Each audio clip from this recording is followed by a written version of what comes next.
Assalamualaikum warahmatullahi wabarakatuh. Bismillahirrahmanirrahim. Marilah kita sekarang membahas tentang kefarduan wudhu ya. Bismillahirrahmanirrahim. Faslun ay hadza faslun fi furudil wudhu'i. Pasal ini menjelaskan tentang beberapa kefarduan wudhu ya. Dan juga nanti dalam pasal ini juga dibahas kesunahan-kesunahan wudhu ya.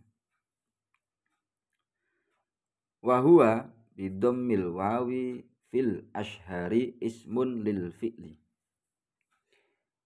Kata al-wudu dengan didumah wawunya, al-wudu ya, menurut kaul yang lebih masyhur, pendapat yang lebih masyhur adalah nama untuk sebuah pekerjaan. Pekerjaannya ya itu menggunakan air pada anggota-anggota tertentu dengan niat ya, pada anggota-anggota wudhu ya, wajah, tangan, rambut kepala, kemudian kaki, dan itu semua disertai dengan niat di awalnya. Itu maksud lil fi'li, pekerjaannya. Wa huwa al muraduhuna. Sedangkan wudhu adalah nama untuk sebuah pekerjaan. Inilah yang dikehendaki dalam pembahasan ini ya. Wa bi fathil wawi ismun lima yutawaddau bihi. Sedangkan kalau di fathah wawunya, kalau di fathah wawu berarti membacanya al-wadu ya, bukan wudu. Kalau al-wadu itu nama untuk sesuatu yang digunakan berwudu ya, yang menjadi alat berwudu, yaitu air ya. Nama untuk air yang digunakan berwudu. Ini maksudnya air yang sudah ada di kolah ya, bukan air yang ada di sumur, sungai, bukan. Tapi yang dimaksud ini air yang sudah ada di kolah ya. Makanya kadang ada orang menyebutnya waduk ya, di waduk. Wayashtamilu al-awalu ala furudin wa sunanin. Kemudian yang pertama, wudhu ya, ini memuat terhadap kefarduan ya, termasuk rukun-rukun juga ya, kefarduan dan kesunahan. Kalau wudhu nggak ada fardunya, nggak ada sunahnya. Kalau wudhu ini memuat kefarduan dan kesunahan. Wa dzakara al musannifu al furudo fi qaulihi wa furudul wudu'i sittatu asya'. Kemudian Kiai Musonef menuturkan kefarduan wudhu di dalam ucapan beliau, wa furudul wudu'i sittatu asya'. Kefarduan wudhu ini ada 6 perkara. Ini fardu wudhu 6 perkara. Ini maksudnya bagi orang yang sehat ya. Fardu wudhu untuk orang yang tidak beser maksudnya. Tidak beser kencing, tidak beser kentut, tidak istihadah, salim bahasanya, wudhu salim ya. Ahaduha an-niyatu wa haqiqatuha syar'an qasdus syai'i muqtarinan bi fi'lihi. Kefarduan wudhu yang pertama, ini juga disebut rukun ya, adalah niat. Hakikat niat menurut syariat adalah menyengaja sesuatu yang dibarengi dengan melakukannya. Jadi menyengaja bareng dengan melakukannya. Jadi nawaitul wudu'a, dalam hati nawaitul wudu'a, tapi bareng langsung dengan cuci muka. Nah, ini namanya maksudnya menyengaja sesuatu bareng dengan melakukannya. Kemudian pembahasan niat ini banyak sekali ya sebenarnya. Coba kita lihat di syarahnya.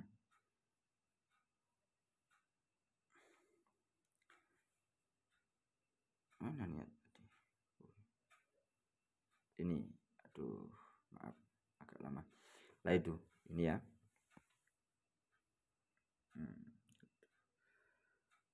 Ahaduhan niyatu wa ta'alaku biha la bi qaidi kaunihi fil wudu'i ahkamus ahkamun ahkam ahkamun sab'atun majmu'atun fi qalibatihim. Nah, hukum-hukum niat ini tidak tertentu pada wudhu, bisa terjadi pada apa saja, pada mandi, pada sholat. Ini akan berhubungan dengan 7 ya, dengan 7 pembahasan. Yang pertama adalah hakikatnya niat, kayak tadi ya. Hakikatnya niat adalah menyengaja sesuatu berbarengan dengan melakukannya. Hukumnya niat, tempatnya niat, waktu niat, tata cara niat, syarat niat, tujuan niat. Nah, itu ya. Dan ini semua pembahasan tentang niat pasti akan berhubungan dengan 7 hukum ini ya. Sekarang kita hukum yang pertama tadi di sini.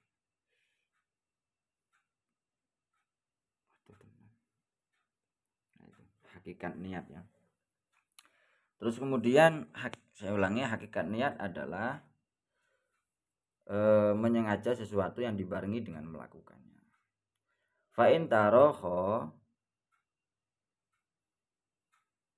anhu sumia azman. Apabila melakukan pekerjaannya itu lebih akhir dari menyengajanya ya, menyengaja dulu tapi pekerjaannya masih nanti, maka ini disebut azm ya. Disebut azm. Seperti punya tujuan saya mau makan misal, tapi belum makan. Ini namanya azm ya.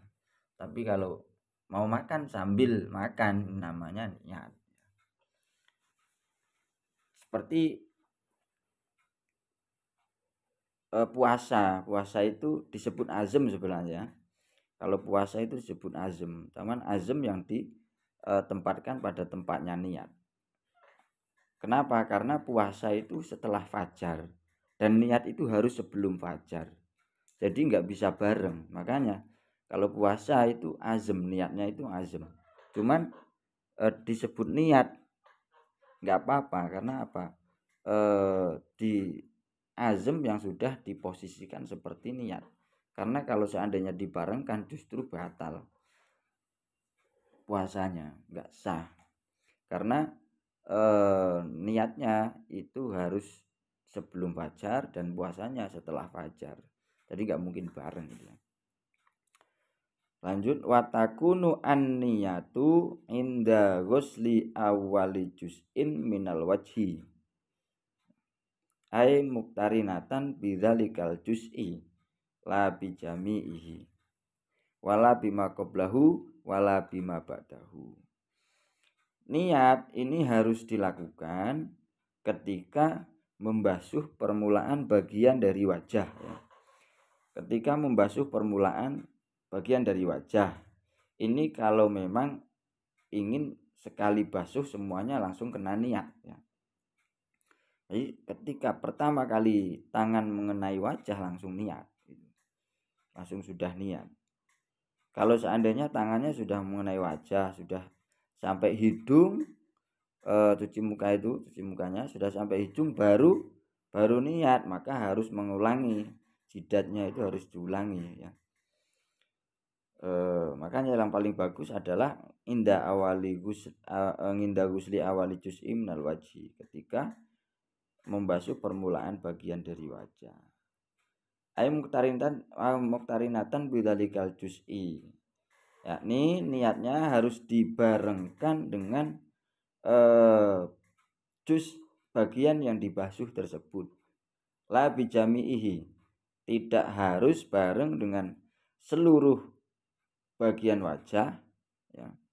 Di awalnya saja sudah cukup, tidak harus bareng dengan seluruh bagian wajah. Wala bima qablahu, dan tidak cukup bareng dengan sebelum wajah. Ketika masih berkumur sudah niat, enggak cukup ya. Wala bima ba'dahu, dan juga tidak cukup bareng dengan setelah wajah. Setelah wajah itu tangan. Pas basuh wajah belum niat, basuh tangan baru niat. Ini enggak cukup ya. Enggak bisa. Harus pas basuh wajah. Fayanwi al-mutawaddi'u inda ghusli ma dzukira raf'a hadasin min ahdasihi. Maka orang yang berwudu ketika membasuh bagian wajah tersebut berniat raf'a hadasin min ahdasihi, menghilangkan hadas dari hadas-hadasnya. Kalau dipraktekkan ini berarti nawaitul wudu'a li raf'il hadasil asghari. Fardhu lillahi ta'ala. Raf'a hadasin li raf'il hadasi. Au yanwi istibahata muftakirin ila wudu'in. Atau ketika membasuh wajah itu berniatnya supaya istibahata muftakirin ila wudu'in, diperbolehkan melakukan sesuatu yang membutuhkan wudu ya. Kalau dipraktekkan ini banyak ya. Yang pertama, nawaitul wudu alistibahati muftakirin ila wudu'in, boleh. Nawaitul wudu alistibahati tisolati, nah, boleh. Kenapa? Karena sholat butuh pada wudu. Nawaitul wudu alistibahati tawafi, nah, boleh juga. Karena apa? Tawaf butuh wudu dan lain sebagainya, semuanya yang butuh wudu ya. Itu yang kedua. Yang ketiga, auyanwi fardol wudu'i, atau berniat kefarduan wudu, fardol wudu'i. Ini juga boleh. Kalau dipraktekkan nawaitu fardol wudu'i lillahi ta'ala, itu boleh. Fardol wudu'i awil wudu'a faqat, atau berniat wudu saja, ini juga boleh. Nawaitu al wudu'a, ini boleh. Kenapa boleh?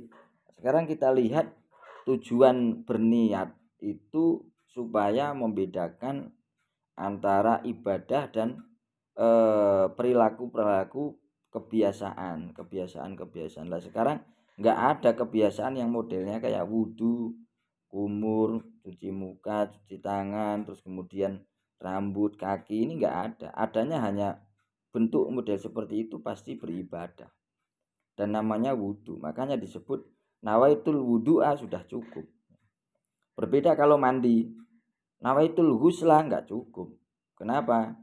Karena mandi itu ya ada mandi biasa, mandi untuk seger, mandi supaya gerahnya hilang, mandi supaya bersih, mandi supaya suci. Nah, yang beribadah kan cuma mandi junub ya. Terus kemudian ada mandi Jumat sunnah ya. Makanya karena mandi itu ada bentuk kebiasaan sehari-hari dan ada bentuk beribadah, pasti gak cukup kalau nawaitul ghusla ya. Kalau wudu cukup, karena nggak ada bentuk wudu kecuali ibadah. Au at-taharata 'anil hadasi, atau niatnya at-taharata 'anil hadasi, ini juga boleh. Bersuci dari hadas. Kalau dipraktekkan nawaitu taharata 'anil hadasi, ini cukup ya. Tapi fa'il lam yakul 'anil hadasi lam yasiha.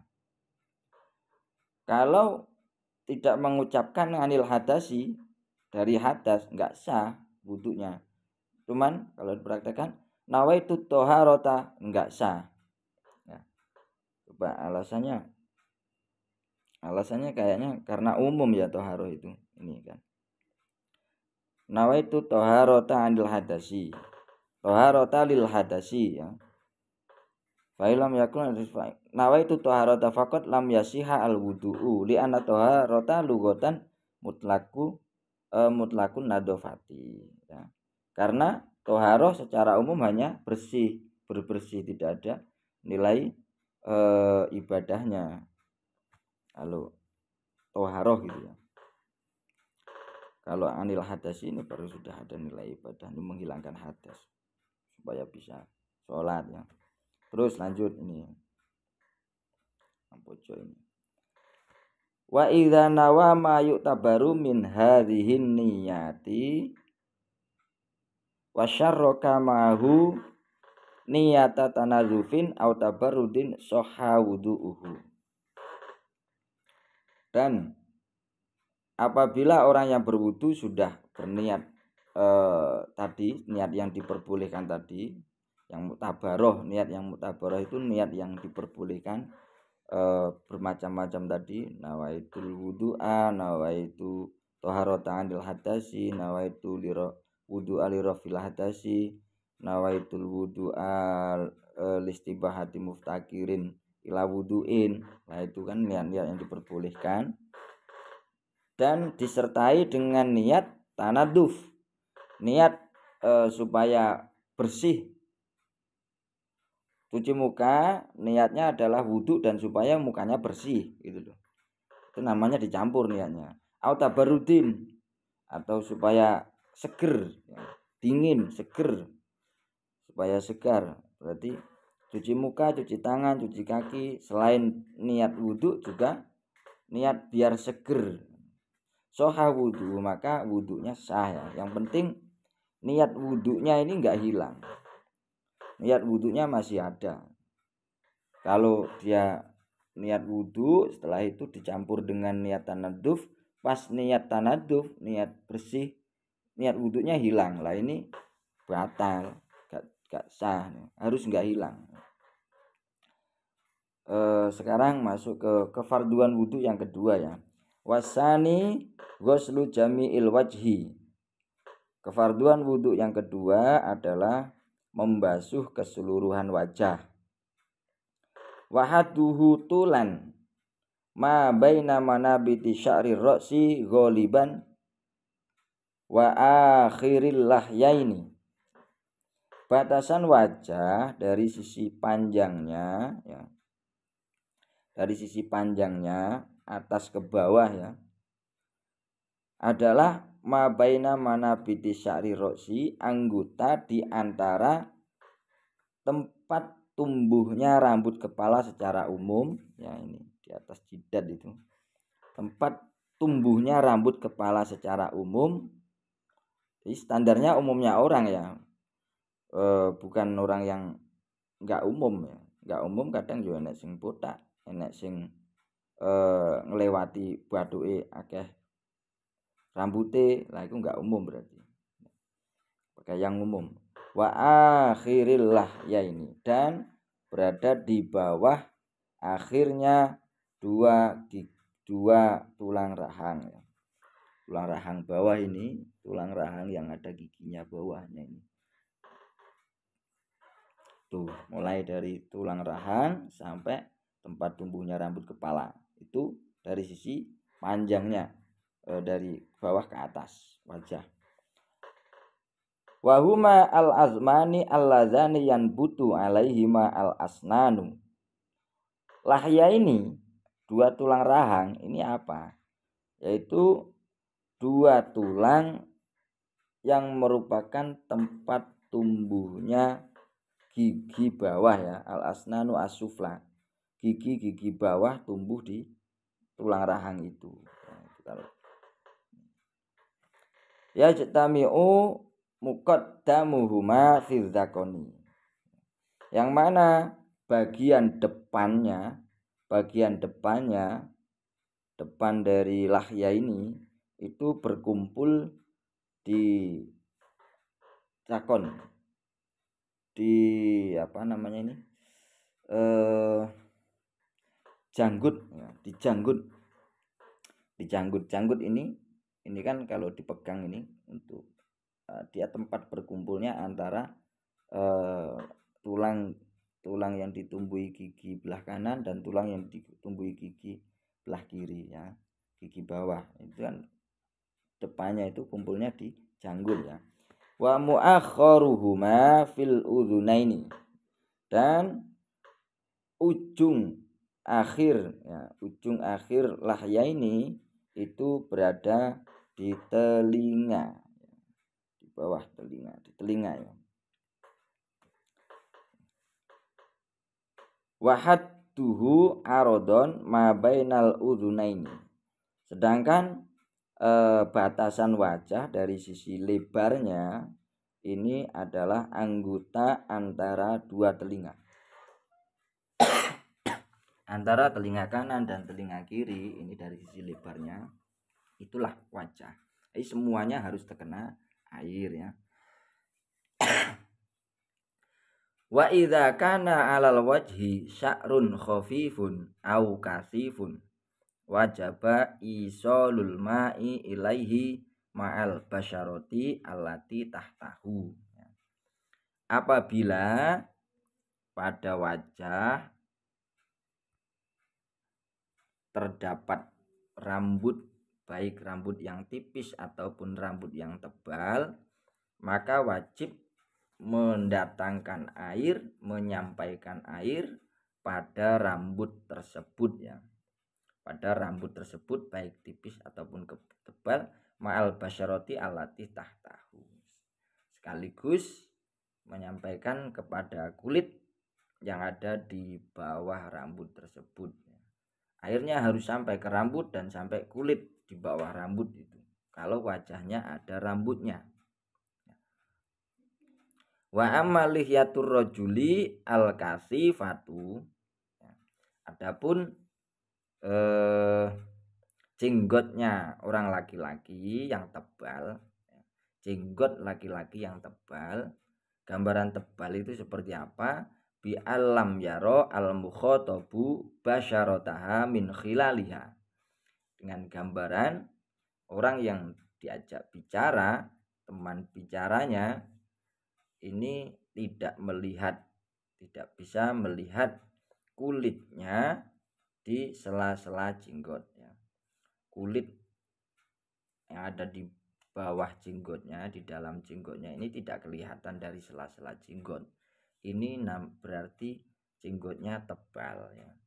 Nah, jarak orang yang diajak bicara atau jarak mukhotob itu seberapa?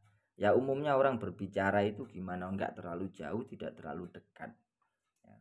Bicara biasa, tidak terlalu lirih, tidak terlalu keras, itu dengar. Nah, itu jaraknya segitu. Fayakfi ghuslu dhahiriha. Maka kalau jenggot tebal laki-laki ini ya, cukup membasuh bagian luarnya jenggot saja.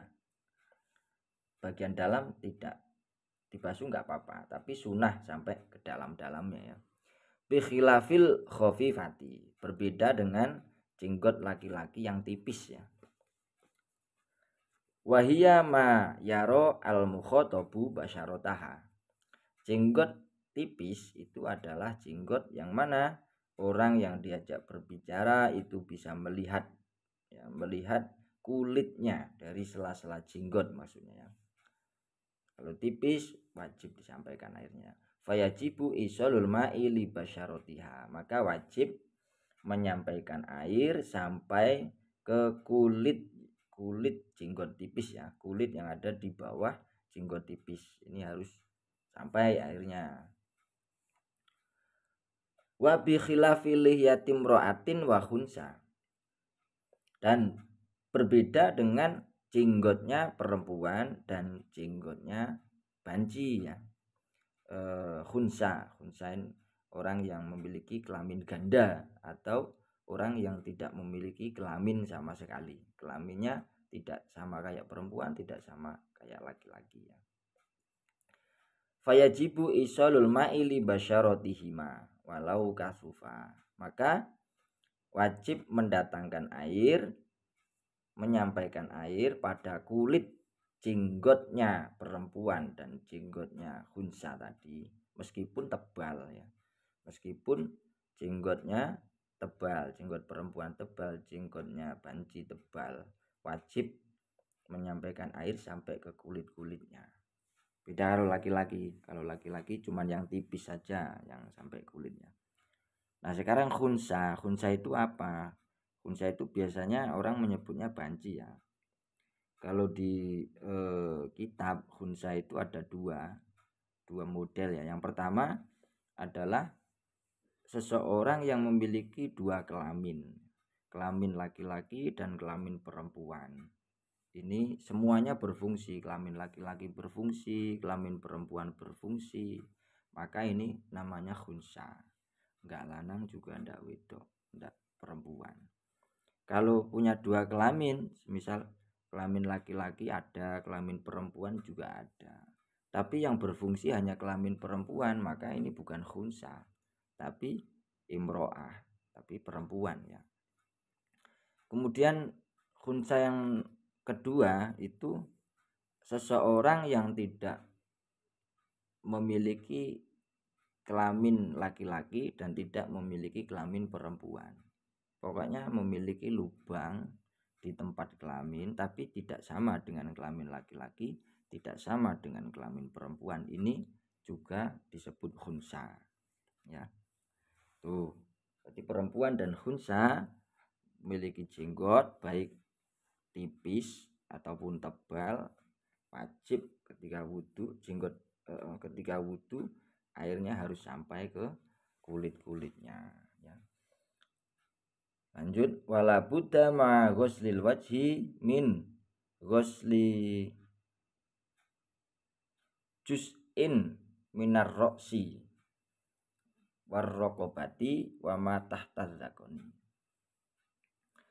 Wajib bersamaan dengan membasuh wajah ya. Ketika membasuh wajah ini wajib membasuh bagian dari kepala, bagian dari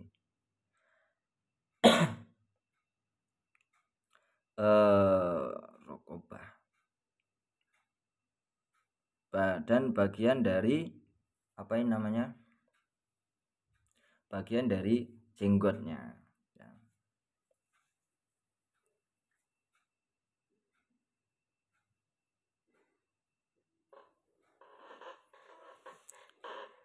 Saya ulangi sedikit. Ketika membasuh wajah wajib juga membasuh bagian dari kepala. Nih, bagian dari kepala harus dibasuh, bagian dari leher yang ada di bawah telinga ya harus dibasuh, dan juga yang ada anggota yang ada di bawah janggut ini juga harus kena air supaya basuhan wajahnya ini sempurna. Karena kalau ngepres batas itu nggak mungkin sempurna, makanya wajib dilebihkan. Kepalanya harus kena, lehernya harus kena, terus kemudian di bawah janggut juga harus kena supaya sempurna. Karena sesuatu yang tidak bisa menyempurnakan perkara wajib itu wajib ya.